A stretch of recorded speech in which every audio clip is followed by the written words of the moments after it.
Bleeding through her back, so fucking deal with it, you asshole.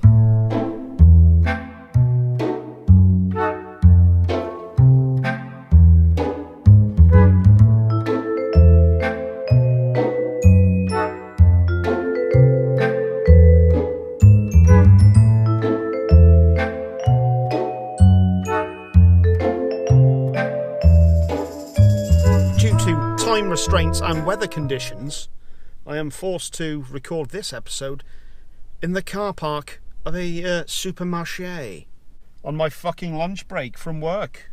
Hence my very brief and heartfelt introduction. Bleeding Through split up in 2014, I think it was. I know it was, I've got it written down here. And they were one of those bands that never really backed off from the heaviness. A lot of bands from their sort of genres and era and all that sort of stuff. I wouldn't say radio friendly, but they definitely had a bit more, I don't fucking know. They're heavy as fuck. Bleeding Through were always heavy. Bleeding Through split up in 2014. After 2012's The Great Fire, the tour there from which that was from that, what they went on to do, what they did that after what they did, which is why, yeah. So, normally I try to go into a bit of a history behind the making of an album or whatever, but as I'm a bit pushed for time today, and Brandon Chiapette put out on his recent podcast, negatively positive or positively negative? I can't remember. I think it's positively negative. Would that work? Which one's better? One's more positive than the other. Negatively positive or positively negative? Anyway, in that podcast he actually answers a lot of questions as to why why the band have gotten back together, etc., etc. So I'll put a link to that in the description. Urge you to go check that out. It's quite an interesting podcast anyway. Right, the lineup for this album is Brandon Chiapette, of course, on vocals, or gruff vocals, should I say. Marta Demmel on keyboards and also vocals. Female vocals, as she's a female and doing vocals. Wife, of course, to Phil Demmel of Machine Head fame. Ryan Wambacher on bass and clean vocals. He does a good job, actually. He does a very good job on the vocals. I'll get into that. Brian Lepke on guitar and Derek Youngsma on drums. Without further ado, let's get into the songs. Opens up with Darkness, A Feeling I Know. I mean, not the fucking truth.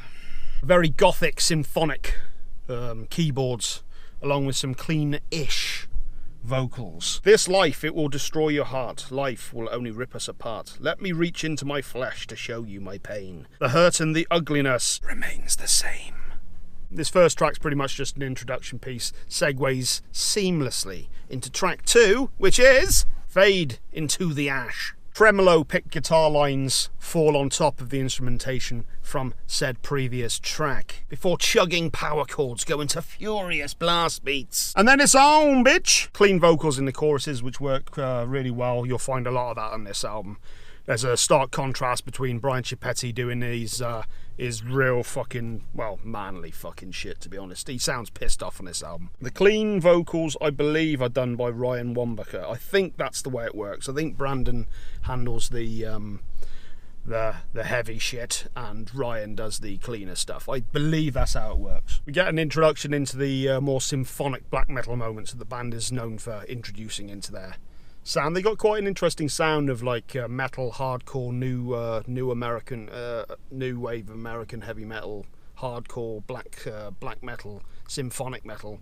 They've got quite a mix that works quite well. There's a real quite nice breakdown section in this one as well. A solid song. I consider this to be the first song on the album, even though it's track 2. But then again, it kind of, oh fuck off, Ben. Next up, End Us. Bit more of a mid-paced chugger, this one. Brandon sounding impressively pissed off as he does throughout the entirety of the record. Great workout music. This is some of that music you can just put on and just get you going. Really enjoyed the chorus on this one a lot. See, I don't want you here. Took everything inside to never care. I'd rather walk alone. Let this be the end of us all. Solid fucking song. It's not odd filming in the middle of a car park.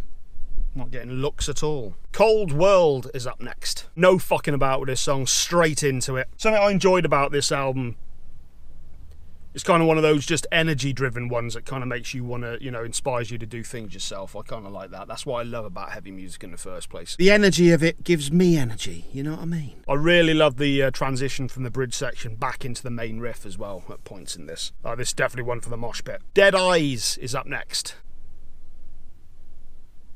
Another symphonic gothic keyboard brings us into this one, before amping everything up with furious vocals and some great double bass. Once again, the clean vocals on the chorus work really well, really lift this song. Next up, Buried.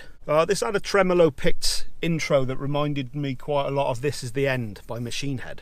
A lot of impressive riffs on this song, as there is throughout the entirety of the album, and yet another great symphonic keyboard section. High in fibre, good energy.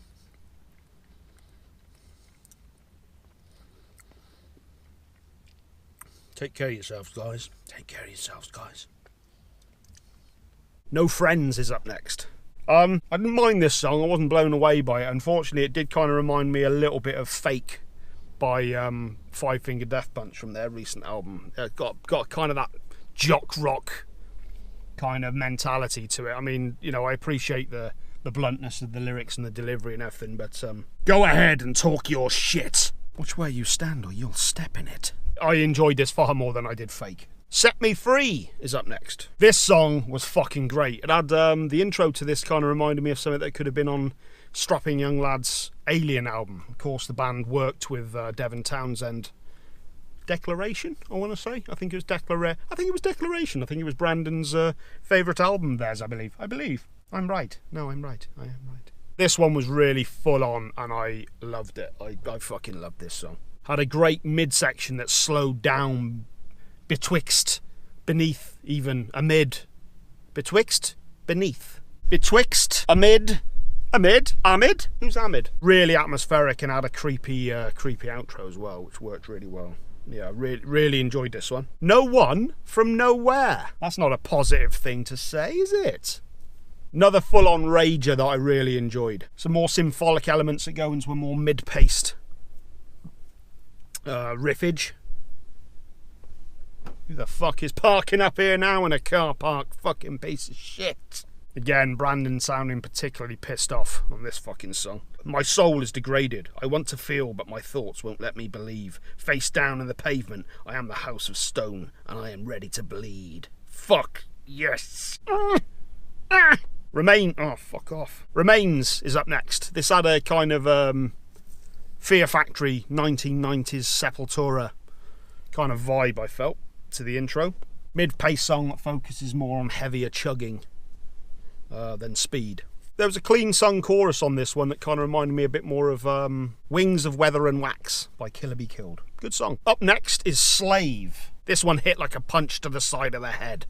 And I mean that in a good way. How the fuck can that be in a good way? I don't know. You got some serious issues you need fucking working out, son. You do. Final song, Life. And this was a really good close to the album, I thought. I really enjoyed this one. I was nothing, part of the scum of the earth. Alone so many times with no sense of worth. I'm still fighting to prove myself. Marta does join up a couple of times throughout the album for some of the backing vocals, but she's really prominent in the chorus on this one. She lends her voice to the mix for the clean chorus on this one. I think it works really well. I live to see another day, the look upon your face, to see you walk away. I give the darkest side of me, the scared side of me, to see another day.